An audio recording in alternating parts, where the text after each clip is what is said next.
ಕಲಬುರಗಿಯಲ್ಲಿ ಇವತ್ತಿನ ದಿವಸ ಪತ್ರಿಕಾ ಭವನದಲ್ಲಿ ನಾವು ಬಂದಿರೋ ಉದ್ದೇಶ ಅಂತಂತಂದರೆ ವೀರಶೈವ ಲಿಂಗಾಯತ ಸಂಘಟನಾ ವೇದಿಕೆಯ ರಾಷ್ಟ್ರೀಯ ಅಧ್ಯಕ್ಷರಾಗಿರುವಂಥ ಶ್ರೀ ಪ್ರದೀಪ್ ಕಂಕನವಾಡಿ ಅಣ್ಣಾಜಿಯವರು ಅದರ ರಾಷ್ಟ್ರೀಯ ಅಧ್ಯಕ್ಷರು ಅವರ ನೇತೃತ್ವದಲ್ಲಿ ನನಗೂ ಕೂಡ ರಾಷ್ಟ್ರೀಯ ಮಹಿಳಾ ಘಟಕದ ಉಪಾಧ್ಯಕ್ಷರನ್ನಾಗಿ ನನ್ನನ್ನು ಆಯ್ಕೆ ಮಾಡಿದ್ದಾರೆ.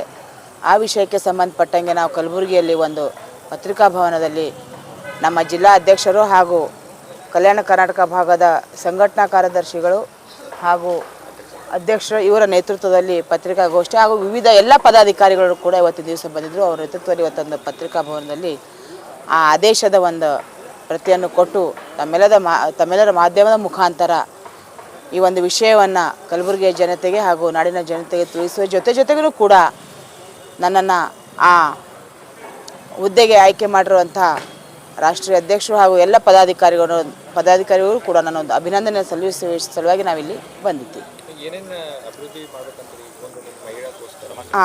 ವಿಶೇಷವಾಗಿ ಏನು ಅಂತಂತಂದರೆ ಇಡೀ ಕರ್ನಾಟಕ ರಾಜ್ಯದಲ್ಲಿ ವೀರಶೈವ ಸಮಾಜ ಹೆಚ್ಚಿನ ಪ್ರಮಾಣದಲ್ಲಿದೆ. ಈಗಲೂ ಕೂಡ ಆ ಸಮಾಜಕ್ಕೆ ಹೆಚ್ಚಿಗೆ ಅನ್ಯಾಯ ಆಗ್ತಾನೆ ಬರ್ತಾ ಇದೆ. ಆ ಅನ್ಯಾಯದ ವಿರುದ್ಧ ಯಾವುದೇ ಹೋರಾಟ ಇತ್ತು ಅಂತಂತಂದರೂ ಈ ಸಂಘಟನೆಯ ನೇತೃತ್ವದಲ್ಲಿ ನಾವು ಮಾಡ್ತಾ ಹೋಗ್ತಿದ್ವಿ. ವಿಶೇಷವಾಗಿ ಸಂತ ಸಮಾವೇಶ ಕಲಬುರಗಿಯಲ್ಲಿ ತುಂಬ ಅವಶ್ಯಕತೆ ಇದೆ. ತಮಗೆಲ್ಲ ಗೊತ್ತಿದೆ. ಈಗ ಈ ಕಡೆ ಆಗ್ತಿರುವ ಎಲ್ಲ ಬೆಳವಣಿಗೆಗಳನ್ನು ನೋಡಿದ್ರೆ ಎಲ್ಲೋ ಒಂದು ಕಡೆ ವೀರಶೈವ ಸಮಾಜವನ್ನು ತುಳಿಯುವ ಕೆಲಸ ಹೆಚ್ಚಿಗೆ ಕಲಬುರಗಿಯಲ್ಲಿ ಆಗ್ತಾ ಇದೆ. ತಮಗೂ ಕೂಡ ಗೊತ್ತಿದೆ. ಆ ಒಂದು ವಿಷಯಕ್ಕೆ ಸಂಬಂಧಪಟ್ಟಾಗ ನಾವು ಕಲಬುರಗಿಯಲ್ಲಿ ಹೆಚ್ಚಿನ ಸಂಘಟನೆಗಳನ್ನು ಮಾಡ್ತಾ ರಾಜ್ಯದಲ್ಲಿ ಅಂತಲ್ಲ, ನಮ್ಮ ಕಲ್ಯಾಣ ಕರ್ನಾಟಕ ಭಾಗದಲ್ಲಿ ನಾವು ಸುಮಾರು 1 ಲಕ್ಷ ವೀರಶೈವ ಲಿಂಗಾಯತ ಮೆಂಬರ್ಸ್ಗಳನ್ನು ನಾವು ಈ ನಮ್ಮ ಸಂಘಟನೆ ಅಡಿಯಲ್ಲಿ ಮಾಡೋಕ್ಕೆ ನಾವು ವಿಚಾರವನ್ನು ಹಾಕ್ಕೊಂಡು ಅಧ್ಯಕ್ಷರ ಜೊತೆ